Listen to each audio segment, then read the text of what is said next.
right. Hey, everyone. Welcome back to The Thoughtful Entrepreneur. I'm your host, Jen Amos. And today I have with me leadership consultant, John Laurito. His website is johnlaurito.com. That's spelled JohnLaurito.com. John, welcome to the show. Thanks, Jen. Great to be here. Yeah. And, it's 2021. I thought I'd ask, do you feel different from 2020? Any different? Well, not, it's funny, not from a few days ago, not really, although it's kind of cool to be in a whole new year. I think that's a good opportunity for people to hit the reset button, set new goals, get refreshed, put the bad behind them, whatever that might have been, and think about the good behind them and put that into the new year. Yeah, absolutely. I mean, I know that New Year's resolutions are overrated at this point, but I think there's something about how tumultuous I think 2020 was, where people just really wanted to move on from it. So it's great to really, be in a new year. I agree totally. And you know what, the new year, it's an opportunity for people, whatever helps people set goals and feel better about setting goals, if that's a flip of a new year or whatever Right. it is, in my mind is a great thing. So if it's a New Year's resolution that motivates you to set a goal you wouldn't have set otherwise, terrific. Yeah. Give yourself some kind of catalyst, even if it's the new year. Let's just hope that you don't get a gym membership at the beginning of the month and then you stop going after a while. But then again, Exactly. with the pandemic, it's like, can you get a gym membership right now? Yeah, right, exactly. Depends on where you live. Yeah. Oh yeah, absolutely. For sure. Yeah. I'm pretty lucky in my area. I still have access to the rec center, but you have to reserve in advance. And so they do like time slots, and everything. And I'm like, you know what? That's okay. That's actually better for me because I get intimidated by crowded gyms anyway. So I like that they kind of spread it out in that sense. Time blocked, you got a higher likelihood of doing it. You got an appointment. Yeah. So true. Well, John, so you are a leadership consultant. For people that are hearing about that for the first time, what does it mean to be a leadership consultant? Great question. So I spent 20 plus years leading organizations and turning them around, and realized that there are principles and leadership techniques that companies use and leaders use to turn around companies. Mm-hmm. And that's something that's learnable. It's not something that people aren't just born leaders. So I realized that the same way I developed as a leader is the same way I can help develop other leaders. And when you do that, you help impact large groups of people. So I focus on helping leaders become better leaders of their organizations, but also people become better leaders of themselves, because there's no way to be a great leader of others unless you can lead yourself effectively. I really like that you say that. I don't know if it's just the generation that we're in, but it seems like when it comes to being in business, it's not just about the transactional type of approach to everything. There's a human side of it. There's kind of like, it's like you're not just running a business. There's a reason why you're running it. Like, what is your purpose? What is your intention? Like, what is it the vehicle to? And so I like that for you. It's more than just like being the best you can be, running your company, but it's also being the best you can be personally. Exactly. And they go hand in hand. I mean, I've worked with countless number of leaders, and I've seen all types. I've seen leaders that are excellent at leading themselves and ones that are not. Mm-hmm. And inevitably that ability ties into their effectiveness as a leader of their organization, because people ultimately see that. They know if you're living your life out of alignment, or you're saying one thing and doing another. They ultimately, and especially in this day and age, people's lives are much more transparent. So Right. that's ultimately going to impact your level of influence, your level of credibility, people's attraction to you, the better that you can lead your own life. And that's really, the most important person to lead is yourself. Mm-hmm. Yeah, I like how you mentioned that. I think in 2020, I think about like teachers who have to teach from home, and like the kids are seeing like their living room for the first time, or even just employees like seeing their bosses like home office or whatever, or even their kids kind of barging in. I somehow feel like 2020 has really humanized a lot of people, maybe the people who were originally stiff, I think, and had felt like they had to hold a certain reputation. But there's that transparency, I think, that kind of was that kind of bred out of last year. And I'd like to believe that in 2021, we're going to be a little more compassionate, I think, with one another, and treat each other like actual human beings, and ask each other the real question of like, no, how are you really doing? The days of the leader that knows everything and has all the answers and is the go-to for everything. And that's the leader really that is almost extinct. I mean, people want to have somebody that understands more about them and what they want to accomplish, not just the numbers and what result they're getting at work. It's Yeah. more than that. And people realize that, the smart leaders realize that they have to be more empathetic. They have to show that. And some people are empathetic. They just don't do a really good job of expressing that, or they feel like they've almost got to carry on a different persona at work. But the Mhm. most effective leaders are the ones that really are compassionate and empathetic and really understand the people that they're leading. Yeah, no, I love that. So, from my understanding, John, you started your company about 3 years ago now. Tell us Mhm. a little bit, just a little moment of like what happened in that time frame. Where you're like, okay, I'm gonna run this consultancy business. Well, it's interesting. So I was leading organizations and had spent 20 plus years in financial services, and it was a Mm, lot of fun to take an organization that was struggling and turn it into a a winning, successful one and grow that organization. And I saw the impact I had on the lives of the people in that organization. But then probably 3 years ago, I was at a conference. I was on a stage, maybe it was 4 years ago, and I was speaking on leadership, what makes mm, the top 1% of leaders so good. And I mhm, was speaking to a group of maybe a couple hundred leaders. And I realized then, number one, I was having a lot of fun with it. And then mhm, the conversations I was having with the leaders afterwards, it was really impactful to them. And I realized now they're in a better position to lead their organizations. So here I am on a stage in front of 200 leaders, helping leaders become better leaders of other people. So mhm, instead of now leading my organization of 50 or 100 people, I now had impact over thousands and thousands and thousands of people. So mhm, really at that point was, okay, I'm super passionate about this. I'm having a lot of fun doing this, and I can have a larger impact. For mhm. me, that was a no-brainer. I'm like, okay, that's the direction I have to go. So that began my process of ultimately starting my own company. Yeah, I love how you, like you mentioned, you've been leading organizations for 20 plus years now, and then what you had come to find when you were on stage is that you can inspire the leaders of these organizations to inspire their people, and you can really cause this larger ripple effect in a sense. And so here you are, really primarily focused on these leaders to be better leaders in their organization. And like you said, it sounds like you're having a ton of fun doing it. I am. I love nothing more. I'm obsessed with leadership and what makes the best leaders so great. And to be able to share the things that I've learned and what I have, the mistakes that I've made and seen other people make and help other leaders kind of shortcut their development and get to in 3 years where it would have taken somebody to get to in 7 or 10, that to Mhm. me is huge. And I love to see people grow as leaders. Yeah, you did mention that back in your day, in a bit, 3 years before when you were leading these organizations, you had found that there are principles and techniques to turn around companies, and you said you've sort of translate that to helping the leaders of today. So let's talk about that. What are some of those principles or techniques, if you don't mind sharing, Sure. that you like to teach your clientele today? Well, there's a lot of them, but what I will Mhm. say, I will start with one thing that's most important, most critical is the people that you choose to bring into your organization or surround yourself with. And this is not just even a leader of an organization. Just think about leading yourself in your life. The people that you surround yourself, those 5 people that you Mm, interact with most, mhm, they are going to impact you and your growth much, much more than you'd ever realize. mhm, So when you're building an organization, I see a lot of leaders that, especially if they're building a startup company or they're turning around a fledgling operation or organization, they're just trying to recruit people to mm, their mission and their company.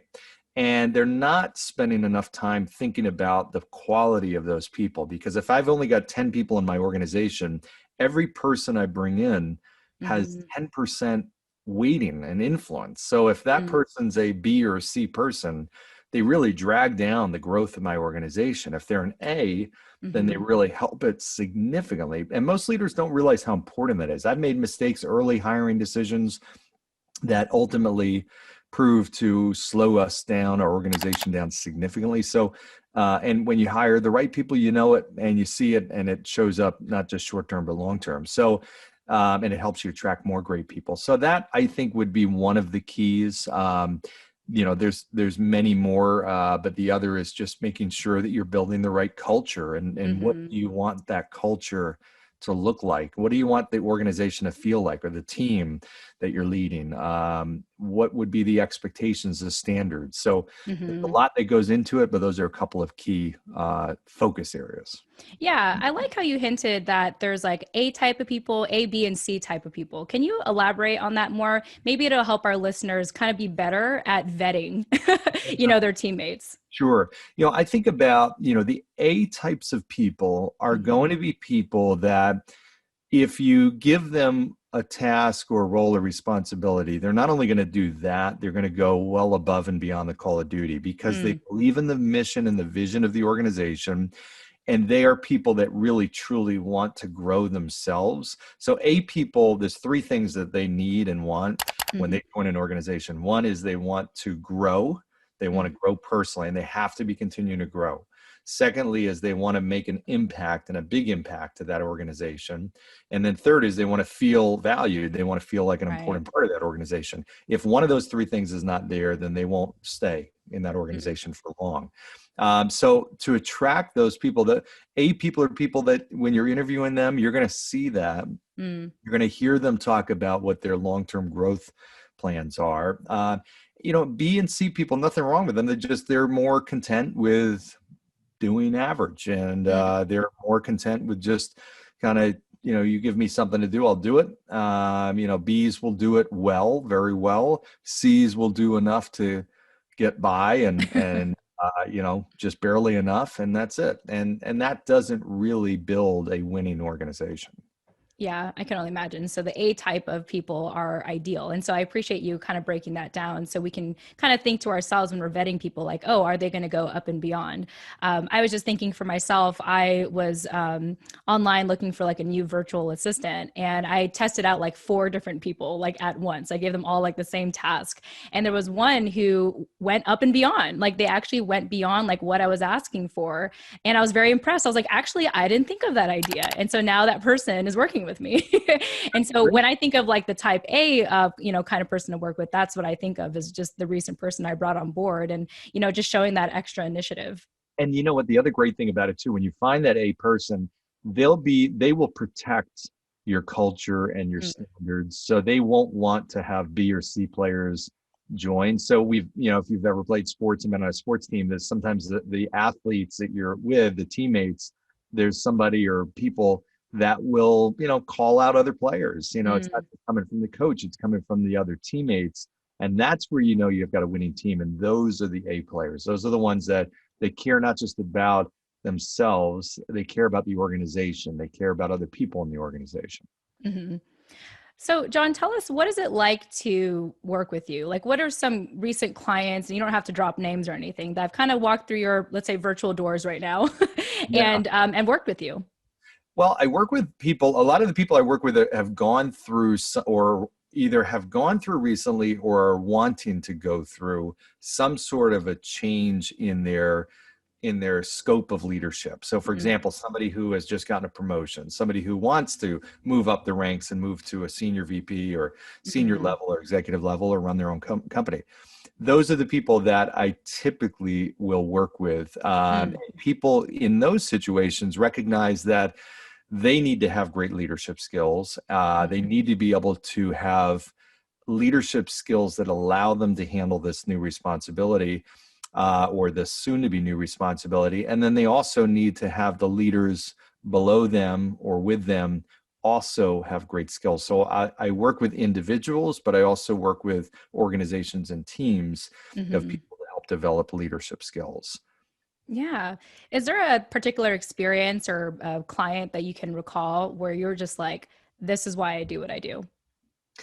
Yeah, I had a client, well, a number of them, but I worked with a client that was dealing with a very, it was a situation that could have very easily gone in a very, very bad decision. Hmm. I'm sorry, direction. So they were dealing with a kind of a complex situation where there was a merger. They had a lot of challenges with people. They had a lot of challenges with new cultures and adapting and trying to set expectations and standards. And it was really kind of a complicated leadership dilemma, Hmm. multiple of them. And I worked with this person for, and still am, for a number of months. And this person came out absolutely tremendously successful with that merger. Mm, He was in a position now where he has taken on another level of role. So he got a promotion to take on even a larger scope mm, because of a lot of that work he did with that merger. And that's all leadership. I mean, it was all making the right decisions. It was building relationships. It was setting expectations. So that was really gratifying. And now to see him have handled a really tumultuous, tough situations, not only well, but so well that he got that next level, mhm. is really satisfying. In hearing you talk, John, I think what I appreciate about these leaders that you are really coaching is that they were smart enough to know that they needed that help. And I think every entrepreneur should understand that is like, when you reach the next level, like you're going to need help to get into the right mindset to handle that level. And it sounds like you very much do that. Absolutely. And that's a lot of it comes down, it's hard to be prepared for everything. So people Hmm. say before they get a promotion or move up to the next level, am I 100% ready? No, you're never going to be 100% ready because there's always going to be the unknowns. There's learning as you go. There's so many different situations that you can't predict. Hmm. But the core leadership skills and decision-making ability and ability to read situations and adapt and be versatile, those are the skills that help make sure that when those unexpected things happen or the new challenges, that you can handle them well. It's putting different tools in your toolbox, so to speak, so you're prepared for that job when it comes or that challenge when it comes. Hmm. Yeah, absolutely. Before I transition to probably my last question here, I just wanted to know, is there anything else that you want people to know about what you do as a leadership consultant? I think the biggest misconception is that leadership is either something you have or you don't. Mm, Leadership is learnable. Everybody is a leader because unless hmm. you don't have control over your own thoughts and actions, you're a leader of yourself. Mm, And leadership skills as an individual or a leader are unbelievably impactful in life. hmm. And like I said, it's learnable. It's something you can develop. It's not a destination, it's a journey.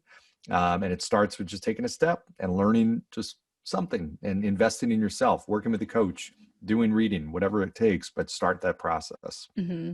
I like how you said that if you have thoughts, you're leading yourself. It's like if you are making decisions, you already are leading yourself. So you might as well learn to master that and hone in on that. Exactly. Exactly. Yeah. Yeah. Well, thanks for sharing that, John. Obviously, you're very passionate about what you do. So I have to ask, like, what do you do for fun? I mean, I know this is fun, but is there anything you do recreationally?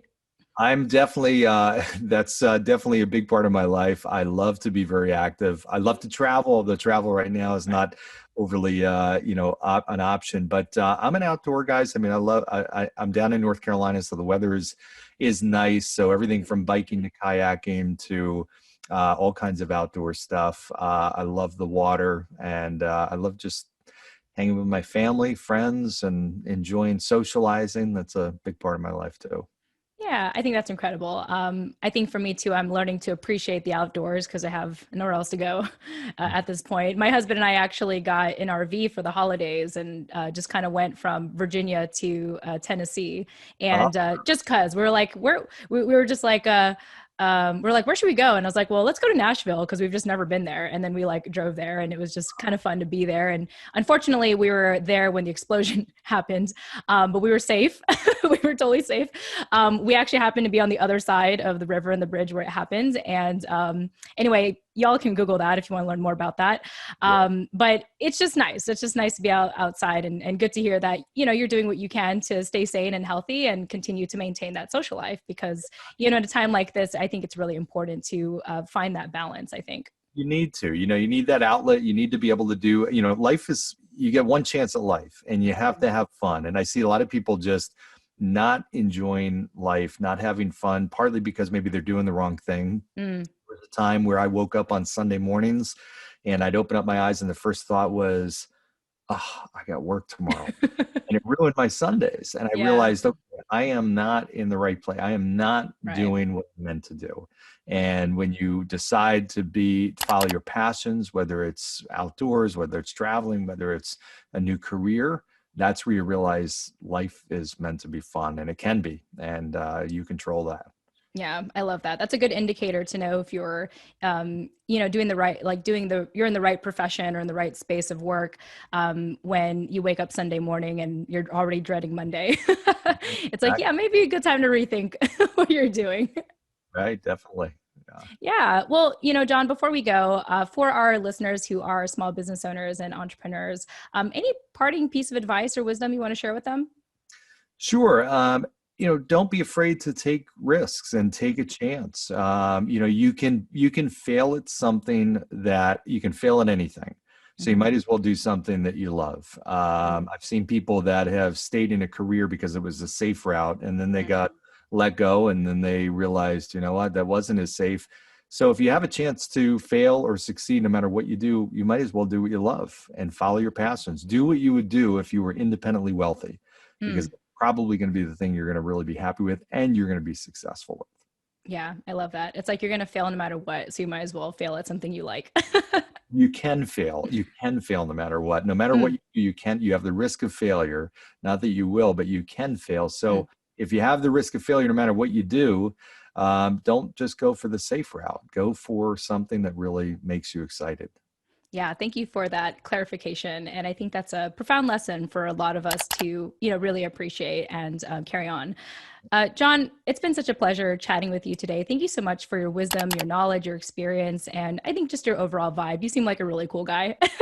Thank you. It's been a pleasure. I've loved talking with you. Yeah. And again, to our listeners, this is John Laurito, who is a leadership consultant. You can learn more about him and his company at johnlaurito.com, which is spelled JOHNLAURITO.com.